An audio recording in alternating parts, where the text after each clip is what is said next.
Thank you, everyone, for coming and joining us today. Yay! Hi, Joe. Welcome. Oh, thank you. I'm glad it finally connected. Joe, Yeah. we have quite a captive audience. Some are here just to see you. And thank you again for being our guest today. And I've had a question from the very first time I interacted with you a few minutes ago. Can you see me okay? Yeah. All right. Yeah. Someone wanted to know, did you lose a bet with your hair?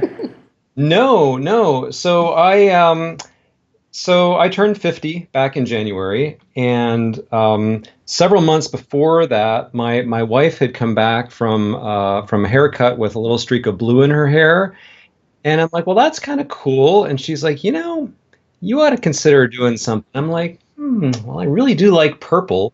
Maybe when I turn 50, I'll have my hair dyed purple just to sell, because I'm basically self-employed. I work at home. I'm allowed to do whatever I want with my hair, and so I just thought it'd be fun. So I did that, but that was 6 months ago. And hang on a second, my cat is trying to break into my office here.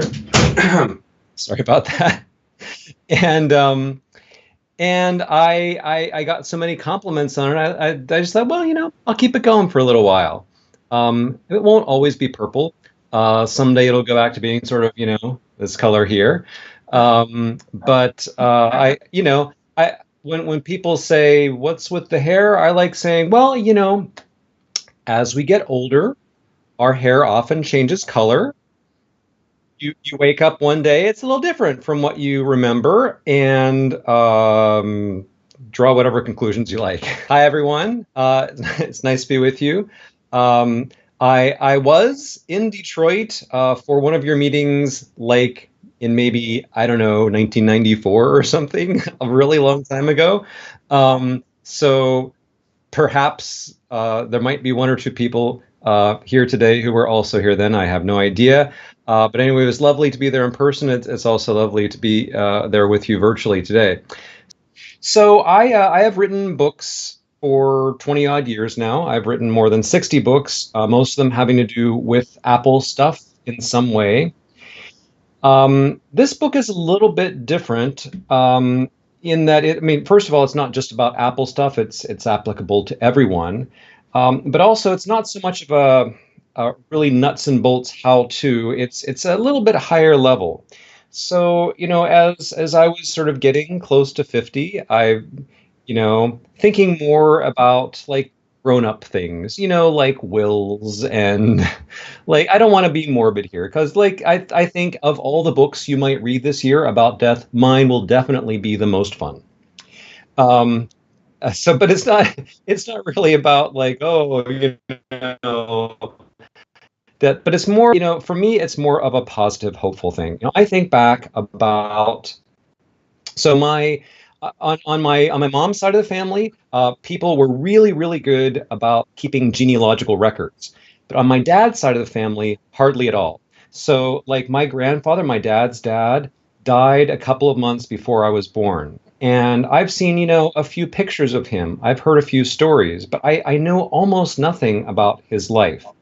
His father, my great grandfather on my dad's side, I know his name, I know his date of birth and date of death, but that's about it. And nobody in the family seemingly ever cared about telling stories about him or keeping records or anything. It's been really, really difficult to find out anything about this guy's life, to say nothing of like older generations in that family. And that really bums me out. I don't want my children, grandchildren, great grandchildren to be wondering, well, I think, our great granddad was maybe named Joe, but what was he like? Well, the computer that I'm standing in front of right now has like thousands and thousands of pictures of me. It has hours and hours of video that has been recorded like this. It has books that I've written. It has hundreds of thousands of email messages that I've exchanged. It has like calendars going back for years. It has all this stuff about me. And I sure wish that I had this sort of information about my grandparents, great grandparents, Obviously, that was the pre-digital world. But nowadays, all this stuff is digital, and I can preserve that for my kids and grandkids and future generations. The only thing is, it's not going to happen automatically. The fact that this stuff is on my computer now does not guarantee that it's still going to be around or usable or findable, whatever, 50, 100 years from now. So that's kind of part of it, my realizing that I want to pass this on. But another part is I do a lot of user group meetings like this one. And I'll do a meeting about, passwords or something. And people will come up to me after the meeting and say, well, that was really cool. Thank you for sharing that. But, like I'm 89 and realistically, I don't have that much longer left. And I really want to make sure that my kids have access to my passwords so they can get into my accounts and deal with the stuff that needs to be dealt with. So great that you tell me what to do, but I also need you to tell me what to tell my kids to do, that kind of thing. So I started getting a lot of comments along those lines about like, what do I do with my digital stuff when I want to pass it on to other people? So that's kind of what this book is about. This book is about taking all of the digital parts of your life, your email, your photos, your movies, your social media accounts, like your scanned documents, all these different kinds of things, figuring out what you want to preserve, how you want to preserve it, who you want to pass it on to, and sort of setting up a system that you can use to make sure that the bits of this that you want to be preserved in the future are preserved in the way you want them to be. Because if you don't do these things, then you kind of take what you get. Your children or grandchildren or friends or other family members might not preserve the kind of data that you would like them to. They might not remember you the way you would like them to. So this is all about kind of um, dealing with that stuff now while you are able. Now, a lot of you probably have ordinary wills. You went to a lawyer or an estate planner, or maybe you just like filled out a form online and went sort of the cheap route. And you have this document that says, okay, well, when I die, I want to leave, my car to my son and my house to my daughter and my empty bank account to whoever, and that's great, and everybody should do that. Everybody should do sort of ordinary estate planning. If you haven't done it, I mean, like I recognize it can be kind of intimidating, it can be kind of expensive, it's like not a fun thing to do. But the thing is, whether you've done that or not, very often that sort of estate planning leaves out all the digital stuff, or it sort of yada yadas it. Your will might not say a whole lot, if anything, about your digital photos, the stuff on your hard drive, your email, your social media accounts, all that stuff. So the purpose of this book is to tell you how to deal with all of that stuff. And think of this as being in addition to your will. So this is not like, the book is pretty cheap and you'll get a discount, a further discount because you're user group members. And it might end up that you want to pay, like buy an external hard drive or like pay a little extra money to store some of this stuff. We'll get to that later. But this is more or less something that you can do for free. This is going to take some time to gather this stuff together, but it really doesn't cost anything. And then this is sort of, you're going to make a little dossier existing will, if any. You can do this even if you don't have an ordinary will. But the idea is your will is for sort of like, your physical possessions and your money. And what we're going to be talking about today is kind of your digital will, the will that has to do with all of your digital stuff. So if I had been able to share my screen, Oh, sorry, you have a question, Chita? I have a comment, because you mentioned how that this won't take a lot of time. I mean, it will take some time. As I read your book, I did the steps that you were saying that we could do or asking about, and it doesn't take as long as you might think. I want to put that in there. It was actually, I found myself running back and forth from reading the book, running to my computer to make sure that I had this done. Or did I have that? Okay. So it actually took a far less time than I thought it would. So I just wanted to throw that in there. So sorry. That's totally fine. I mean, I think the thing I would say is like it all depends. It depends partly on how organized you are already. And like a lot of the things that I'm going to talk about today are, things that a lot of people have already done. And so you just maybe package them up a little bit differently. Depending on your situation, if, maybe you're looking at piles and piles of paper or photos that you would really like to scan and digitize and preserve for the future, but you haven't kind of gotten to it yet. So that sort of thing could make it take longer for some people. If I were able to share my screen, I'd be showing you, oh, here's the URL to go to, and here's the coupon code that you can enter for your discount. I assume that you have a means of conveying that to your member. Okay, yes, that's what I'm talking about. Yeah, so you have that, and I don't need to show you. Okay, super. I will mention one of the things you're going to get with this book. It's not just the ebook, but it's also this template that you can fill in. You just open it up in your favorite word processor, and it's the template for your digital will, and you can fill in all these different categories. I figured it's much easier to have a starting point than just like a blank sheet of paper. So that's another thing you get. Okay, so as I said before, sort of the essence of what we're talking about is the fact that you get to make decisions now about what's going to happen to your data later on. That's what we're aiming for. Now, of course, one way this is going to help you is like, what your great-grandchildren get to see. So that's true. Saving your data for posterity is important, useful, and cool. But I also want to back up a little bit. Let's say you're hit by a bus tomorrow, and we'll miss you, and I'll come sing at your funeral, and it'll be sad. But in the aftermath of your death, your husband, wife, kids, neighbors, whoever are going to be wondering about some things. Well, let's see, where is that person's insurance information? Where are their medical records? Where are their financial records? Like people are emailing this person who is now dead. I got to stuff has to be taken care of, right?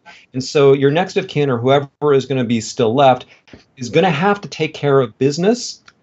And so part of this is not just for the super long term, it's for the immediate kind of postmortem phase. But then also, let's back up even further. You're not dead.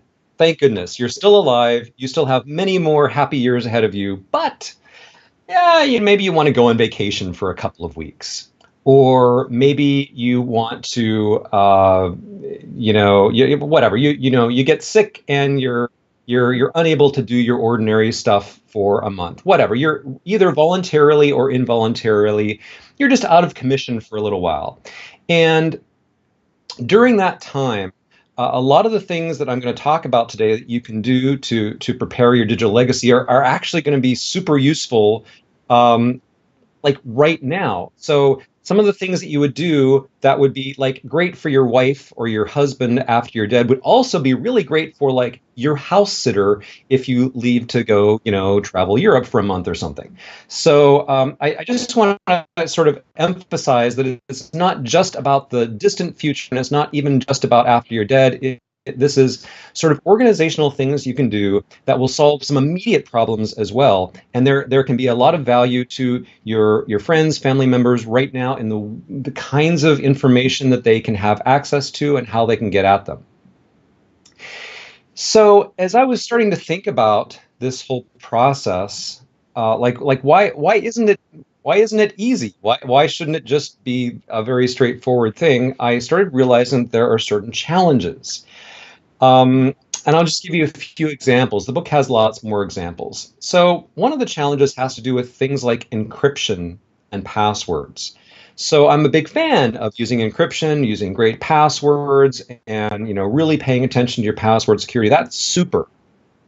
But if you've got all of your, you use File Vault on your Mac, let's say, and you got all your files encrypted and you have these super duper passwords, and the only place those passwords exist is in your head, then you're kind of stuck if somebody else needs to get at them. So the security can kind of work against you. Like this lock has but one key, and I lost it. So the very thing that helps you in some situations can work against you in other situations.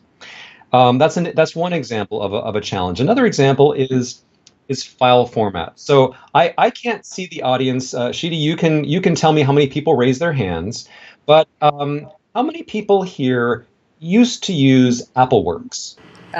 Wow. 1, 2, 3, 4, 5, 6, 7, 8, 9, 10, 11, 12, 13 at least. All right. 14, So 15, right, yeah. I figured it would be something like that because it always is. And can I just say to those 15 of you, I'm sorry for your loss.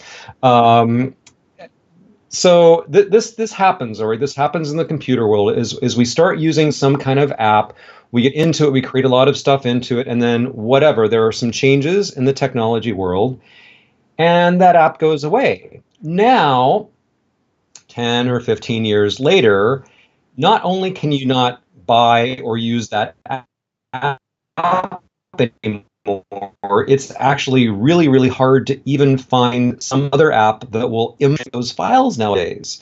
In some cases it's easier, some it's harder. But my point is that if you have personally experienced that pain of going through, like, whether it's AppleWorks or some other app that you used to use, and now, like, how do I open these files? This happens all the time, and it's going to happen again in the future. And even the file formats that today we think are really, really common could easily be like, oh, that's something I only ever see in a museum 10 or 20 or 50 years from now. So that's something you really got to pay attention to, is making your best guess at which file formats I might want to save my data in that will hopefully be more likely to survive. Again, I'll talk a little bit about that later. And then there's the actual hardware itself. So it's been a long time since Apple sold a floppy drive. And of course, none of the Macs that you can buy today even have a CD-ROM drive. So let's say, you're digging through the attic and you find some old floppy disk, and you're like, oh yeah, this had that thing on it that I made in college or whatever. How do I read it? Just like finding a computer or device that still works that you can put this thing into and get data off of it is really, really hard. And then even if you find the device that you can actually hook up to the Mac that you own today, well, 20 years in an attic, who knows what might have happened to this? I mean, the heat, moisture, rats, like, who knows? Like, the media itself can degrade. And so the same thing is going to happen in the future. Like, well, I've got this handy, external hard drive, and this has all my data on it. That's super great. I can carry it all in my pocket.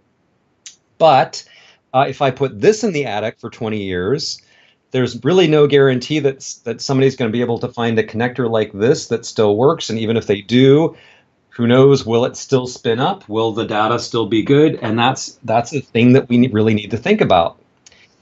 Another challenge is organization. So Apple wants you to not really worry about what you name files and photos and where you put them, because, hey, we've got Spotlight, right? And so all you got to do is search. The same story with Gmail. Doesn't matter where you file your email messages. Yeah, just search. Now, I'm going to just pretend, for the sake of argument, that Spotlight actually worked. Okay, like, this is fiction, okay? So we're pretending. Okay. But even if Spotlight worked the way it was, like, advertised to, there's a little bit of a problem with this. And the problem is that you have to know what you're looking for. So as an example, let's say that I wrote, a novel. I didn't bother telling it, like, it's an unpublished novel. I didn't tell anybody that I wrote it. If I ever want to find that file, well, I can just do a search on, the name of the file, or the name of a character in this story. But somebody else who, like, inherits my computer and just says, well, there's a million files on here. I am definitely not going to open every single one of them and figure out what they are. They have no idea that I wrote a novel. They're not going to know what the name of it is. They're not going to know that some arbitrary name that I chose is in fact this great piece of literature that's just waiting to be published. And so they might never find it. And so the fact that you can find stuff using tools like Spotlight or like Gmail now is not going to help anyone in the future if they don't actually even know what they're searching for. So that's another challenge we have to overcome. So how are we going to overcome this? Well, I told you, this book comes with a template, and whether you use that template or just a blank sheet of paper, you want to create a digital will. Ultimately, this digital will is going to be sort of it's going to correspond to your ordinary will. It's going to be, this is what I have, and this is who gets it, kind of. So as part of this, you're going to have an inventory of your stuff. Now, again, I have more than 1 million files on my Mac, and I am definitely not going to make a catalog of all 1 million of them and what they are and where they are. That's insane. And look, life is too short. So I don't want you to literally inventory everything. I do want you to have an inventory of sort of the broad categories, the things that are, the broad categories and the things that are most important. So, for example, you will have a heading that is, here are my online accounts. Now, look, I have more than 1,000 online accounts. Again, I'm not going to list all 1,000 of them in my digital will because really nobody cares. People will care about, half a dozen of the most important ones. They will care about maybe my Twitter account, Facebook account, my Dropbox account, like whatever. It's going to be a different list for each person. But whichever accounts have the information that is most important to you, the most data stored in them, the stuff that you actually care about, you're going to write down what you have and what's there. Same thing is going to be true of your media. Now, that could be photos that you've purchased. It could be music, TV shows, movies that you've purchased, stuff that you've downloaded that maybe you did not necessarily purchase. Anyway, media that you own will have to go on this list. Might include software, apps that you've purchased. And then other personal data. Now, I don't mean to sort of downplay this because it's like other and it's the end of the list, but that novel that you wrote, all of the papers that you scanned from when you were in college and grad school, there's a box in my closet here that is like memorabilia from everywhere from grade school up to grad school, and I have papers I wrote in 11th grade. I don't know if I'll ever even get around to scanning them because, man, there's a lot. I think it's kind of cool. I imagine that a great grandchild might someday think that it's cool to see what great grandpa Joe wrote back in 1980 something or other. I don't know, but my point is that however much stuff you have and whatever kind of things you have, it could be interesting and important to someone. And so you need to sort of look through your stuff, the letters you've written, the art you've created, the music you've created, anything else that's on your computer, your iPad, your iPhone, and make a list of the things that are particularly important that you think somebody else might care about. And then you're going to have to decide, okay, well, look, I have my broad categories. I have my top level list of stuff. Boy, there's a lot here, and I need to decide what I'm going to keep and what I'm going to discard. Now, as I've talked to a lot of people about their digital legacy, I've discovered that most people fall into one of two categories. On the one hand, you have pack rats, people who are genetically disposed to just save everything. Now, I come from a family of pack rats. My dad, let me tell you a couple of stories about my dad. He really liked tools.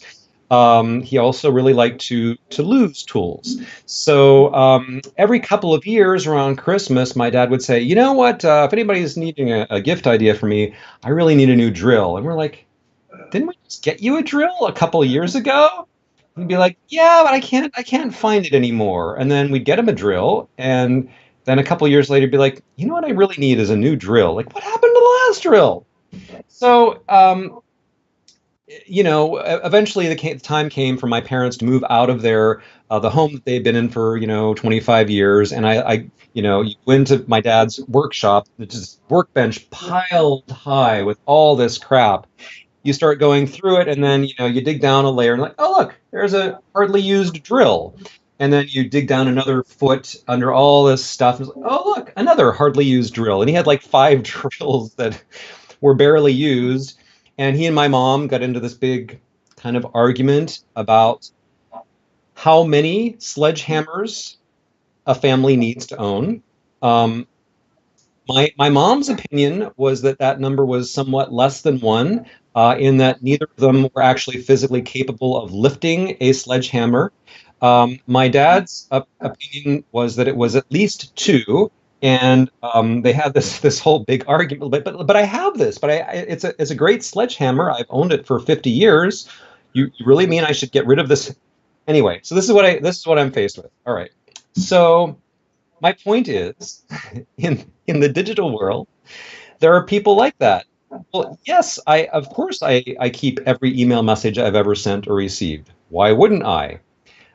Even though I have no story at all about why that would ever be useful. Then, on the other hand, there are people who like to live very minimalist, very, very simply, and they use their trash can very freely. I look at a thing and then I'm done with it, and out of sight, out of mind, and don't give it another thought. Of course, a lot of us are in somewhere, in that in between continuum. But among those people who sort of freely delete things are those who maybe you're not deleting things for completely capricious reasons. So let's say that you have some documents or photographs or emails on your computer that you're not necessarily very proud of. That might be, I don't know, incriminating in some way that you may not want, or I don't know, spouse or children to see. Now, I have no judgment about these things. Your life is your life, and your past is your past. But it's a thing to think about. Is there anything that even if I am a pack rat, is there anything on your computer that if you were to get hit by a bus tomorrow, you wouldn't be all that happy for your loved ones to find out about you? So my point in all of this is you need to kind of come up with a policy for yourself. And that policy could be anywhere from I want to preserve every digital document, no matter how trivial it may seem, to I want to delete almost everything and pass on as little as possible, or anywhere in between. And that decision is totally up to you, but you need to make it. You need to decide how you are going to deal with your data, just sort of at a high level, and what is going to be your policy for what you keep and what you discard. Another super important decision you have to make, one of the most important decisions, is who your digital executor will be. Now, with a regular will, you have, yes, this is the list of my possessions and who I want to give them to. There's also going to be a person who is in charge of carrying out the instructions in your will. You want this to be a person that you trust, because this is the person who is going to be sort of have legal authority over your stuff. And you want to make sure it gets to the right place. Well, in the digital world, you also need to have a person you trust who is going to make sure that the right people get your digital photos and your email archive and that poetry that you wrote back in the 70s and whatever the stuff is that you want to pass on. This needs to be not only a person you trust, but a person with some digital skills. Now, in an ideal, perfect world, this will be the same person as the regular executor for your regular will. That would make things the easiest, the cleanest. But if that person does not have, can't deal with different file formats, doing password reset requests and doing file conversions and backups and things like that, then maybe you want to enlist someone else, a trusted friend, family member, colleague who does have those skills, and you say basically you are going to be the person in charge of carrying out the instructions in my digital will. And of course, this person will have to coordinate with your regular executor. Now, in terms of file formats, in my book, I have some lists of, all right, if you're talking about text kinds of documents, here are some good file formats. If you're talking about graphics, video, audio, and so forth, here are sort of the recommended formats. My general advice is if you want to preserve something for the distant future, number one, using an open file format is probably a smarter idea than using a proprietary file format. So, for example, the .txt plain text. Well, that's as open and generic as you can possibly get. Also, .rtf, like rich text files. That's an open format. PDFs are an open format. PNG graphic files, open format. AppleWorks, well, that was proprietary. Even Microsoft's formats like .docx, that's proprietary format. Now, a lot of people use it, that's true. And the file format is very well known. I'm just saying historically, and if you ask like an archivist or a historian, what file formats have the best chance of surviving into the future, they're going to say ones that are open have the best chance, and also ones that do not involve compression. So if you're looking at your photos, for example, if you have tens of thousands of JPEGs, as I do, they would say, well, the thing about JPEGs is that they're compressed, and due to reasons, compression sort of works against you when you're talking about very long-term viability. Now, you could switch to a format like uncompressed TIFF, and uncompressed TIFF has a much better chance of being viable 100 years from now. Of course, that's also going to mean your photo library that now maybe takes up 50 gigabytes might grow to be a terabyte in size. So you've got to weigh that, And maybe the way you solve this is to say, son, how much do you love your dad? Do you love me enough to go through my photo collection in, let's say, 20 years and convert all of those files to like some new format? So there are there are creative ways that you can handle this if you don't want to like go through and convert massive amounts of files to another format. You can pawn that off on somebody else. You can postpone it. But I'm just saying it's a thing to think about, it's a thing to factor into your planning, and it's a thing to include in your digital will what you would like to have happen to these things in the future. I'm going to pause, take a little drink. So I mentioned earlier that you might have boxes of papers, like I do. You might have some photographs. Now, all the pictures that I've taken since 2000 and something have been on digital cameras, so those are automatically in digital form. But before I started using a digital camera, I used film cameras, and all of the pictures that. There we go. We'll see how that goes. Okay, thank you. So I have a friend who who is sort of his family's designated archivist. What this means is all of his family members and relatives gave him all of their paper photographs, and not just photos either, but like old documents. This could be, movie tickets from 1947, or it could be, playbills or marriage certificates, or like whatever, like any sort of paper memorabilia they gave to my friend Marshall. And he has these all sorted by like date and family member in these huge plastic containers, and he just has stacks and stacks and stacks of these plastic containers in his office.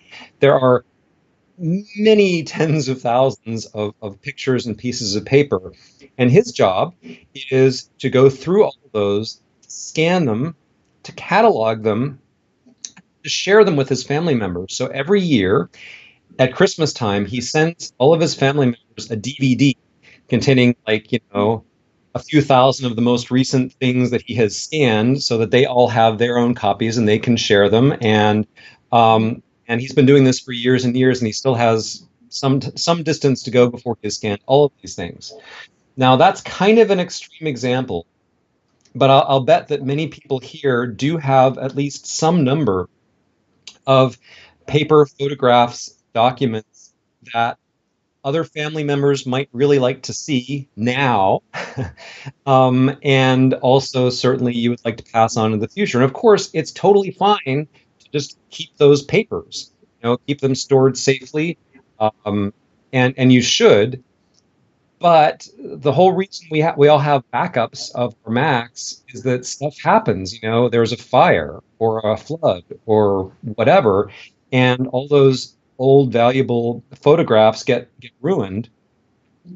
Um, it would be really nice to at least have digital copies of them.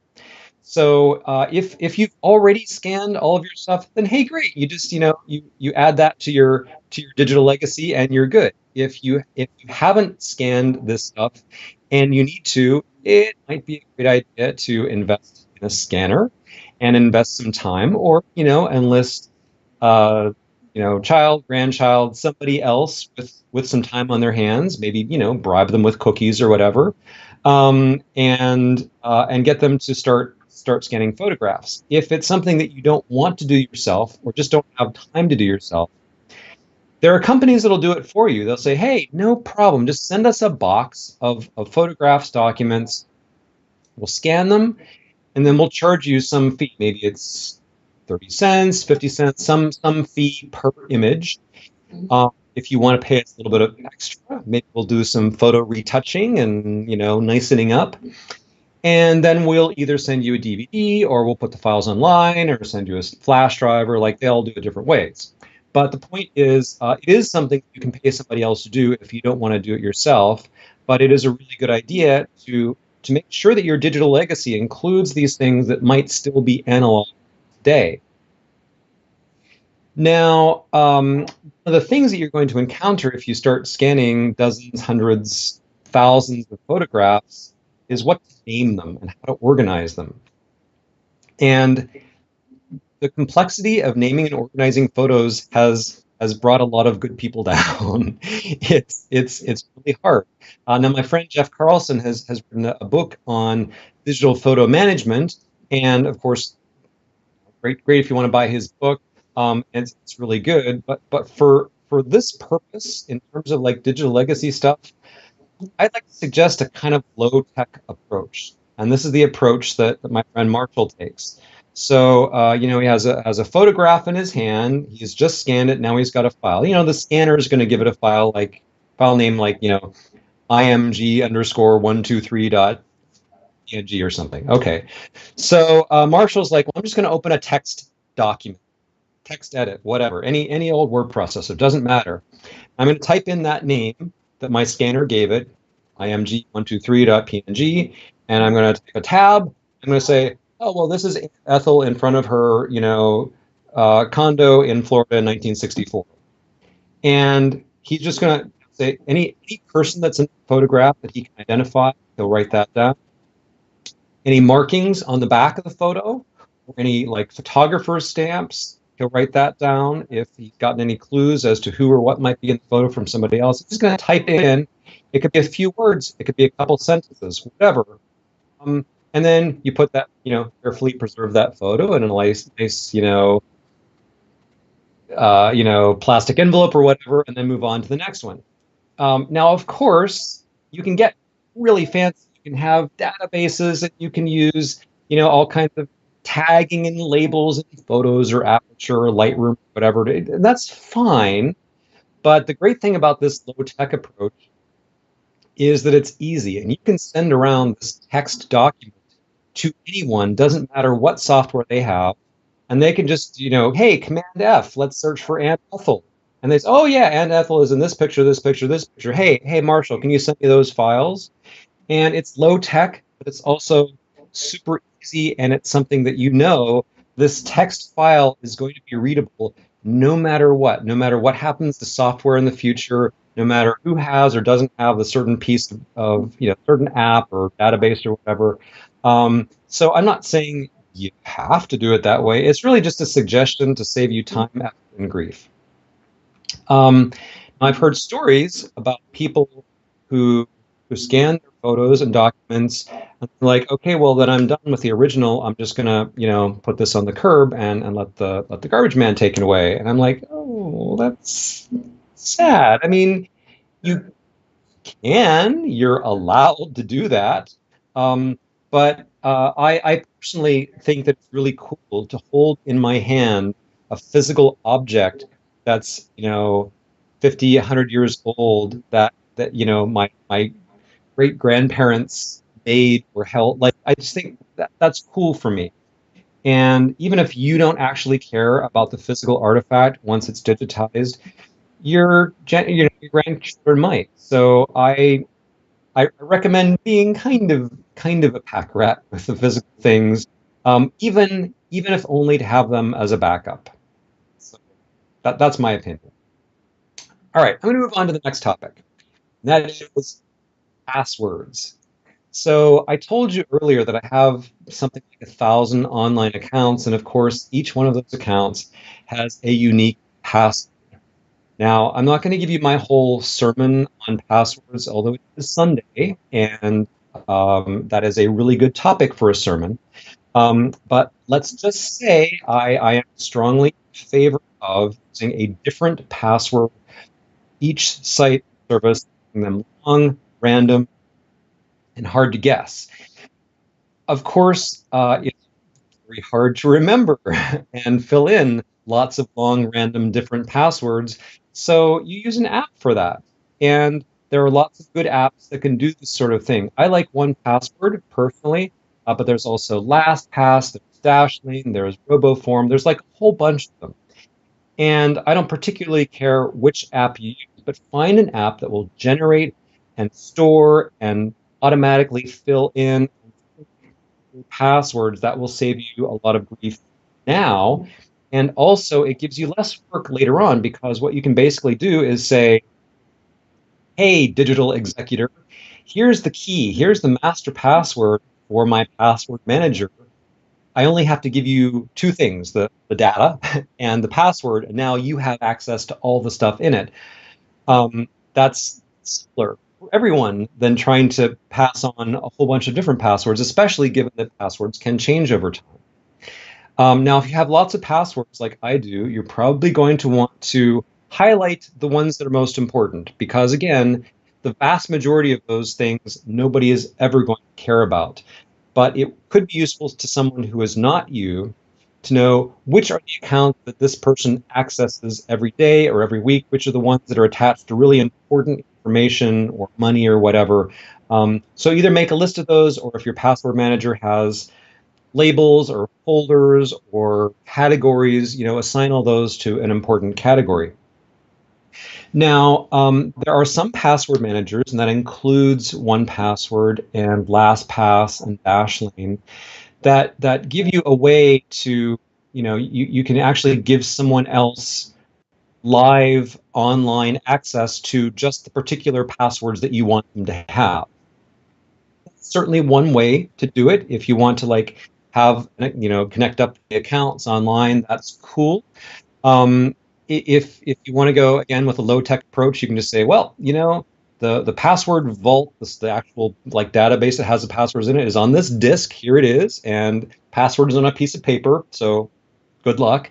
There are different approaches, and again, I don't really care what approach you take, but just make sure one way or another your digital executor will have access to your passwords. Now, in this day and age, increasingly, just password isn't enough. So as you may have heard, Apple has this new rule that starting in 4 days, all iCloud users have to turn on two-factor authentication. And if you don't turn it on, it's going to be turned on for you. And this has up until now been optional with iCloud. It's going to be mandatory this week. A lot of other services offer it optionally. I mean, Google does, Microsoft does, Dropbox does. A whole lot of companies optionally offer this. And basically the idea is just having a username and password is not enough to get into your account. You also need another thing on top of the username and password. And that other thing usually takes the form of a numeric code that is sent to your phone or that is generated in an app. And this is a security feature to help protect you, because the idea is that if somebody steals your passwords from, like, what, there's a hack or some security breach and the password list gets out, or if somebody guesses your password, there's still another way to stop them from stealing your data and stealing your identity, because they also have to have, your phone where this message is going to get sent, or the, whatever the other tool is that this extra code gets sent to. So that's great. It's a little bit of a hassle, but it's a really great and important security feature to prevent your accounts from getting hacked. But you're in the hospital and your spouse has your password manager, has the master password. They urgently need to get into your whatever insurance account, and they type in the username, they type in the password, and then the site says, yeah, but I'm also going to need for you to enter that 6-digit code that I've just sent to your phone. You're like, gonna need that phone too. So my point is that to the extent that you rely on two-factor authentication, you need to factor that into your planning too. If the codes are sent to your phone, you need to make, or your iPad or some app or whatever the thing is, you need to make sure that your digital executor, your spouse or whoever, has access to that object and knows how to use it. This is something you have to explain in your digital will. It might not be obvious. Well, of course, my wife's phone is not like turned on and charged and logged in. She's dead. Well, yes, but if I need to get into her accounts, then I better make sure that I can get into her phone too. So those are just, I hate, sorry, again, I don't mean to be morbid, but it is a thing to think about. Yes, ma'am. I have to say, when I read that, that was an aha moment for me, because I read before about not closing all of your accounts because you may need your accounts open in order to get that password. And it was like, ding, you never think of that. So I appreciate you putting that in the book. Thank you. Absolutely. So I mentioned earlier email. I want to say a few words about email. Email is certainly an area where I'm a pack rat. I have hundreds of thousands of messages, both messages that I've received and messages that I've sent. I mean, email takes up almost no space per message. And so, like, obviously I delete spam. I delete, like, click this link to confirm your account, like stupid stuff like that. Things that I know I won't ever need again, I delete those, but almost everything else I keep. And it's really cool because if I have a question about, well, where was I in June of 2004, or whatever, I can go look at my email. I can find out where I was traveling, what things I was working on, what opinion I had about something that was going on in the world. Like there's a lot of like really useful, interesting historical email. Historical information that's buried in my email. There's also a lot of crap. I mean, let's be honest. There's a lot of stuff in there that nobody ever will care about. But I can't tell you how much I would pay to have the equivalent of all of the correspondence from my great grandparents. That would be gold to me. So so email, for me at least, is something that is incredibly worthwhile to preserve. Now, I'm 50, and partly because of my age, and for how long I've been using email, I've gotten into certain habits and certain expectations. And for me, email is something that you do in an app, whether that app is Apple Mail or Microsoft Outlook or Thunderbird. I was an emailer person back in the day. Claris Emailer was, I just love that app. But I know that a lot of you are probably fans of Eudora. But that's how I always did email, was to have an app. Now, I have some friends who are in their 30s, and their experience of email is totally different. And they're smart people, they're techie people too. Like I'm thinking of in particular this couple. The man is a programmer, and the woman is like an IT administrator for a big institution, and so they're highly technical people, but for them, email means Gmail. It would never occur to them to go any place other than a web browser to send and receive email. They don't use an app like Apple Mail. They don't have copies of their messages on their computers and phones. They're all in the cloud. Now, to me, this feels a little weird. It feels a little uncomfortable. I don't want to make a judgment about it like it's bad, good, right, wrong. I'm just saying that is a way that some people do email. And there's a consequence of that, which is that if you don't have a local copy of your messages on a device that you own, you die and some years go by and somebody wants to access those messages that were only ever in the cloud. Well, who knows? What if the place that they were stored goes out of business, loses them, they decide to shut down your account because you haven't used it in years? Like, stuff can go wrong, right? So all I want to say about that is even if using a cloud service like Gmail is a beautiful, perfect solution for you today, you want to also make sure you have a local copy of your email for the sake of preserving it for posterity. And it's really super easy to do. Basically, you can just set up your account in an app like Apple Mail or Outlook and just let it download everything. And every whatever month or two, connect and let it download copies of everything. The originals are still in the cloud, so that's fine. You're not deleting them from there.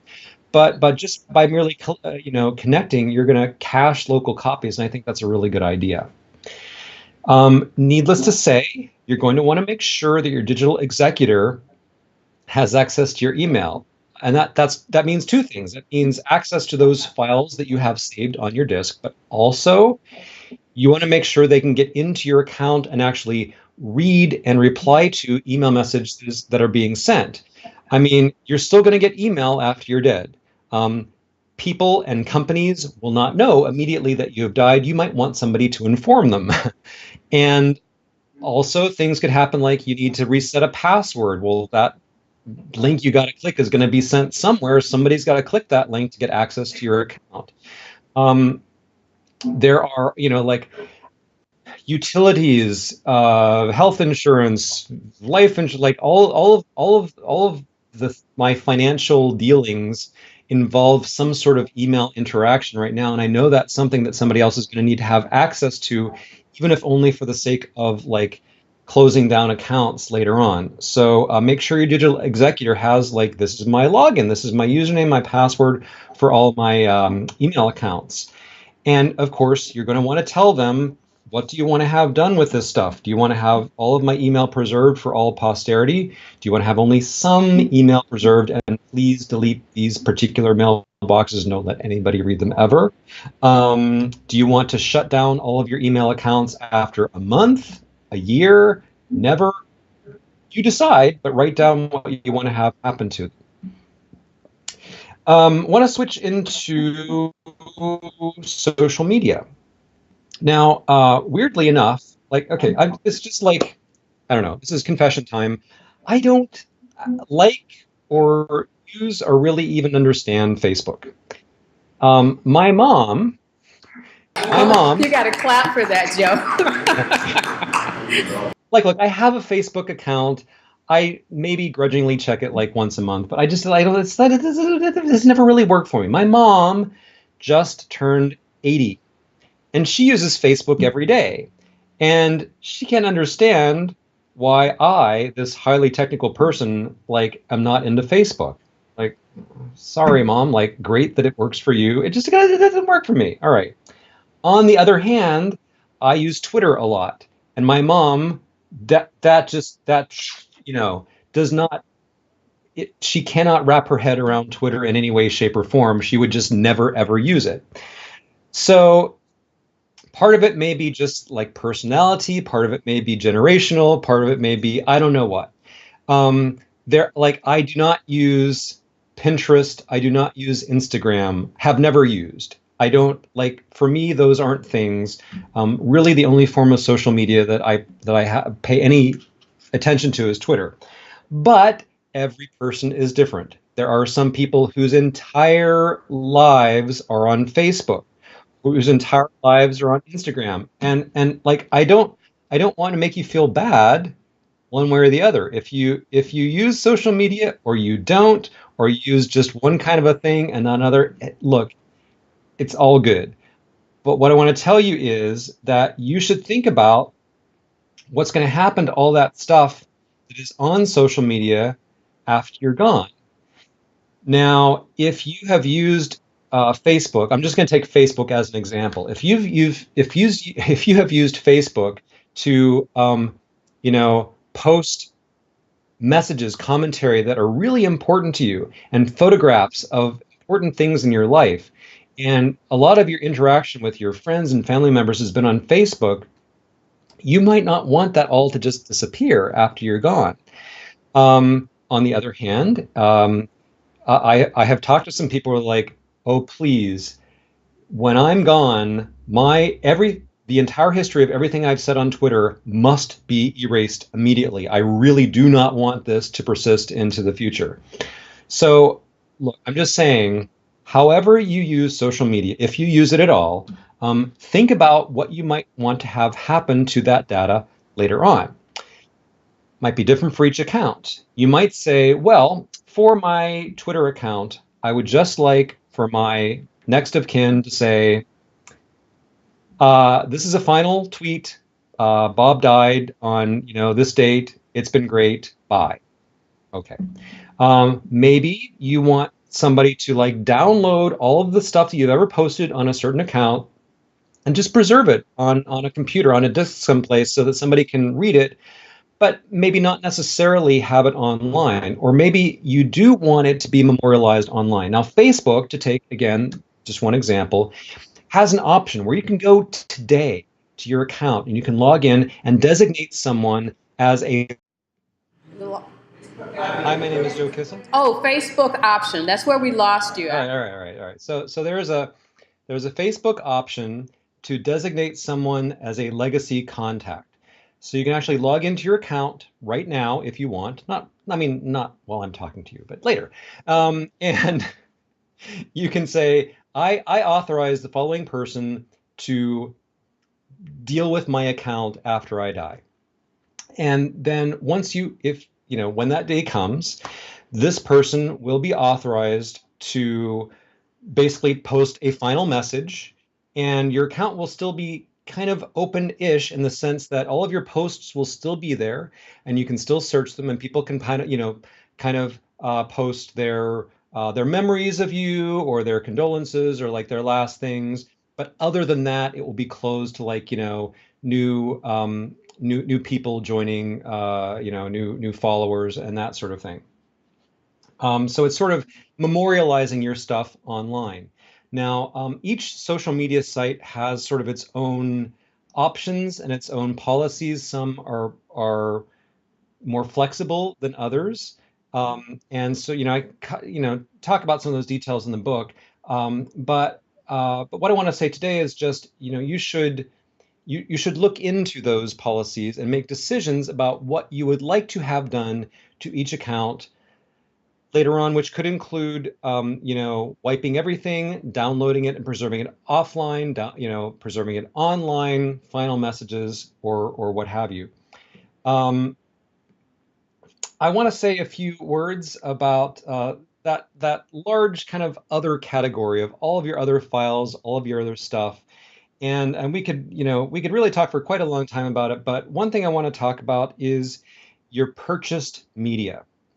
Now, a friend of mine died a couple of months ago, and shortly before he died, his wife, he's been sick for a long time, so it was known, it was imminent. But his wife said, "So, all of the movies that we've bought from iTunes, over the years with his account. I'll just be able to still access those, right? And I'm like, maybe not necessarily. It's a little bit of a weird gray area. So anything that you buy that is copy protected, that is protected by digital rights management or DRM, and that's movies, TV shows, some apps, some songs, depending on where you purchase your music from, some ebooks, depending on where you purchase them from. Anything like that is sort of a legal gray area when it comes to passing it on because they're like, well, I bought this movie and I have the file on my computer, so why can't I give that to somebody else? Well, part of the answer to that is you didn't really buy the movie. What you really did, as far as the rights owners are concerned, is that you licensed it. You bought the right to view it, but you didn't buy the right to pass on that right to somebody else. So, what this usually means in practice is that in order to view or use that media, someone will have to have your username and password so that the right to use it can be verified with some server in the cloud someplace. But that can be awkward because, like, a given device can maybe only be logged in as one person at a time. So maybe they have to log out as them and then log back in as you in order to play your media. And then they want to play something else of their own. So they have to log back out as you and log back in as them. And there really is no industry standard for how this is to be dealt with.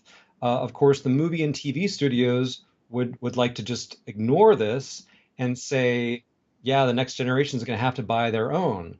But it's weird because you can go out and buy a DVD with a movie on it, and that's something you can hand to somebody else. But you buy a downloadable or streaming version of the same thing, and you can't necessarily do that. Now, I don't really have any great news, like great solutions for you here, except to say it depends. And it's a murky area that's probably going to have to work itself out through like lawsuits and stuff over time. But if your plan is to leave your collection of, every Disney movie ever made to your grandkids, I can't guarantee success there. So now, if it's a movie that you made yourself, fine. If it's something that doesn't have copy protection, then fine. But stuff you purchased is just it's a gray area. It's hard to pass on. Um, I don't know if anyone here owns any digital currency, such as Bitcoin or any of the other sorts of digital currency that came after that. I don't own any personally. It's just never been of interest to me. But if you do, or if in the future you acquire some, um, that's another one of those things that sort of straddles the line between it's kind of money, but it's also kind of a file or like an important number. And so that's something you have to include in your digital will. What do I own? Who gets it? How do they get it? You got to think about all the stuff that's stored in the cloud. Do you have files that are stored only in Dropbox, Google Drive, Amazon Cloud Drive, iCloud? Do you have stuff that is only, backup stored in CrashPlan, Backblaze, whatever, you name it? What data do you have that's in the cloud? And especially, what data do you have that's in the cloud that isn't also someplace else? Make a note of what you have, how to get into that stuff, and what should be done with it. Because if you have some data that is only stored in, I'm just going to use iCloud as an example. Maybe you're paying the $10 to have 2 terabytes now of storage, $10 a month to pay the storage, and then you die and you stop paying that $10 a month. Well, that stuff that's stored only in the cloud is going to disappear. So you need to make sure that your digital executor either keeps paying for that storage, or more likely downloads that onto a hard drive someplace and keeps it going. Now, a few words about preserving your data. So I already mentioned that floppy disks, not not that easy to use today, and even CD-ROMs, not that easy to use. So what do you actually store your data on if you want it to last for a long time? Well, that's a hard question to answer. I'll give you a few options here. So there are companies that sell what they call archival quality optical discs. So these are CDs, DVDs, Blu-ray discs that instead of using like a dye that changes color when it's hit by a laser, it instead uses a layer of some sort of silver or gold compound that um, that is not subject to degradation over time with heat and humidity and whatever. So that's cool. Some of these companies say, "Hey, your data that's stored on this CD will last for 100 years." And I say, that is marvelous. I have no idea how somebody 100 years from now is even going to find a CD reader that works and that they can hook up to their computer because it's really the same. It's the floppy drive problem all over again. The data might be fine, but how am I going to read it? They're not going to have CD-ROM readers 100 years from now. So that's maybe a solution for a decade or two, but it's not a super long-term solution. Well, there's hard drives, and again, like I use these little pocket size hard drives for backups, and they're pretty cheap. They hold a lot of data. So that's an option. I have to tell you that I've had a lot of hard drives die. For me, hard drives tend to last between 3 and 5 years, and then they just die. They're likely to die sooner if I use them heavily, and maybe they last longer if I don't. But it's also possible for a hard drive that's barely used at all there's a factory defect or whatever. You don't notice it right away, but you put it in a closet, you pull it out a year later, and it doesn't work. SSDs don't have the mechanical issues that hard drives have. On the other hand, they're a lot more expensive than hard drives, and they are not impervious to data loss over time. Well, then there's cloud storage. Hey, let's put all of our stuff in Dropbox or Google Drive or wherever, and it's just going to be stored on some hard drive in a huge data center, and they're going to have their own backups. And like if a hard drive starts wearing out, they'll replace it, and you can keep stuff alive in the cloud for a really long time because other people are worrying about the maintenance. That's true. Of course, as I said, um, if you are storing more than the amount that you can get for free, somebody's going to have to keep paying for that cloud storage once you're gone. And by the way, we look at these big companies like Google and Amazon and Apple and say, well, they're going to be around forever, but we don't really know that. We don't really know that these companies will all be around 50 or 100 years from now. A lot of things can change in that period of time. If a company goes out of business or just decides to move into a different area, what happens to your cloud storage? Well, you can print out stuff. Paper lasts for a long time. Hey, museums have books that are thousands of years old. We know how to preserve paper. Um, and that might be an option for some of your stuff. It's really not going to help very much for your movies. Um, you know, your audio recordings and things like that could be useful for some stuff. Then there's a company that makes these. They look almost like CDs, except they don't have a hole in them.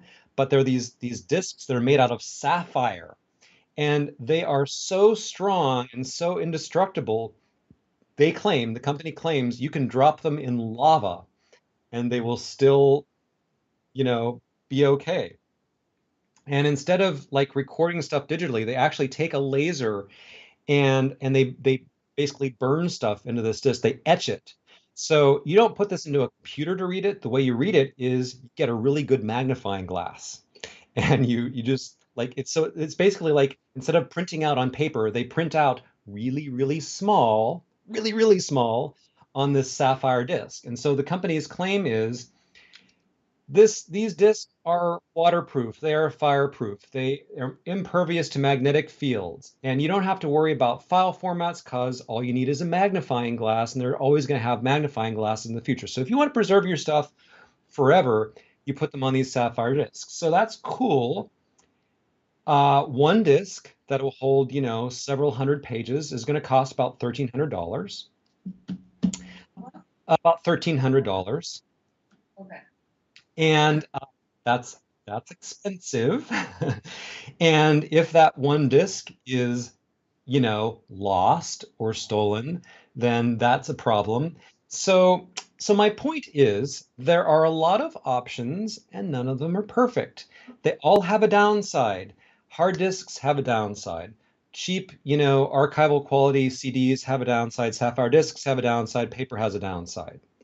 There literally isn't any technology available today that has no downside. So I have two recommendations. The first recommendation is just like, your stockbroker will tell you about your portfolio, diversify. Use more than one different storage medium. And not only that, but tell your kids, grandkids, digital executor every so often, every 5 years or 10 years, why don't you like get a new one of these things, whatever the current technology is at that point in the future, and recopy it onto the new thing because the old thing might not last. So that's recommendation number one. Recommendation two is you go to your kids and you say, son, how much do you love me? And it's really like I'm a son and a parent, and that's a really hard thing to weasel out of. If a parent starts that way, like more than anything, Dad, and so you want to say, do you love me enough to donate to your dear old dad a little corner of your hard drive on your Mac that will hold my archive of stuff, my digital photos, my documents, my email. I just want you to stick them in a folder on your hard drive, and they're going to take up, number of tens of gigabytes of space, but you don't have to use them. You don't have to do anything, but just have them there. They will be backed up along with the rest of your stuff. And as you move from one computer to the next, that's going to come with it, and the backups will come with it. And because they are sort of kept alive on a computer and they're still backed up, they're going to be preserved for a lot longer than if it's just a hard drive sitting in a closet. And then maybe your son or daughter says to their son or daughter, how much do you love me? And it kind of gets passed on that way. So you should do that, but whether you do that or not, you should also pick, it's going to be like whatever. It's going to, for you, it might be a thumb drive and a CD. For somebody else, it might be a hard drive and a big stack of paper. But whatever it is, you choose your couple of storage media, you copy onto that all the stuff you want to preserve. It's your photos, your email, your documents, your stuff. You put it on there. Uh, Again, you need to have at least two different copies of this, preferably in different formats. You're going to keep them in different places. And while you are still alive, you want to make sure every few years, so you go back and refresh that, because meanwhile, you're still taking new photographs, you're still receiving new email messages, and you want to make sure that those are added to those archives. In addition to doing that, you want to make sure that your actual physical computer, iPad, phone, whatever, are also left to an heir, and that they know how to get at the information on your computer. Because despite these archives that you're going to carefully preserve, it's still going to be easiest and most convenient to get at your data when it's on the computer that you use every day. So you've done this. You have your disk or your flash drive or whatever the thing is, and I want you to make a little file folder, a little dossier for yourself. And it's going to include that. It's going to include a paper copy of your regular will. It's going to include a paper copy of your digital will. Remember that one that has a list of all of your digital assets and what you want to have done with them, the one you've been filling out with this template. It's going to have instructions for your digital executor, what to do with all of this stuff. It's also going to have a little document that I call How to Be Me. So the point of this, and again, this is one of those things that will be useful in the future, but also useful if you go on vacation, useful if you're laid up in the hospital. It's basically how to do the stuff that only you know how to do. And this could be stuff like around the house. Well, every fall I have to like clean out the gutters and I have to do this certain thing with the thing. Otherwise, we're going to have a leak. Every, 5,000 miles, this and this and this has to be done with the car. Every other Saturday, I have to pay the gardener to do this thing. Like, there's a lot of stuff just around, managing your household that we all just know that we haven't like written down those instructions for anyone else to do. If you run a business, it's the same thing. People have to get paid, paperwork has to be filed, stuff has to be done. And as long as you're alive and healthy, it's fine for you to just remember to do those things. But if you are unavailable to do them, it's really important to write down at least high level instructions so that somebody who isn't you can do those things. So what I mean by this how to be me document is basic. It's not, it doesn't need to be a book. It doesn't need to be pages and pages of great detail, but it needs to be at least a list, high level overview of the things that need to be done to sort of keep your household and your business going that you only currently have in your head. Another fun thing to do is to write your own obituary. People call these autobituaries. And the reason you want to do this is that if you've ever read an obituary, they're usually pretty dry. And I have read obituaries of people that I've known. I'm like, really? Actually, that's not the Uncle Bill that I knew. You know, because what happens is the obituaries are written after someone has died. People are grieving, they're overwhelmed, they're busy, and somebody like a newspaper editor or a funeral director is going to be like, look, just fill in this form. It's like Mad Libs, this person had this occupation, was born on this date, is survived by so and so. And so they do that because it's easy. But then it's not really the representation of that person that they would have liked. And it might not even be accurate. But who can write a great obituary of you is you. So if you Google this and read obituaries that people have written about themselves, they're often really hilarious. But they also have a lot of soul and a lot of characters. Like, that's great. That's the way I wanted to remember that person. You can say what you want to say about your accomplishments or what's important to you. And you just say, hey, look, when I'm gone, you can fill in the date and the cause of death. Otherwise, this is what I want to have published in the newspaper, okay? And I think that's a really great idea. And along with that, if there are any, genealogical details that or biographical things about other, friends, family members that you want to include, put that in that paper archive too, and put that in a safe place, maybe a safe deposit box or a safe in your house or wherever, someplace that will be protected. And this collection of stuff is going to be one representation of your digital legacy that you want to preserve and pass on and make sure it gets, copied and taken care of by other people. So that I think went a little bit longer than I was planning, and I apologize for the technical interruptions, but that's sort of a quick spin through the digital legacy book, and you have the papers that tell you how to get books and where to, the discount and so forth.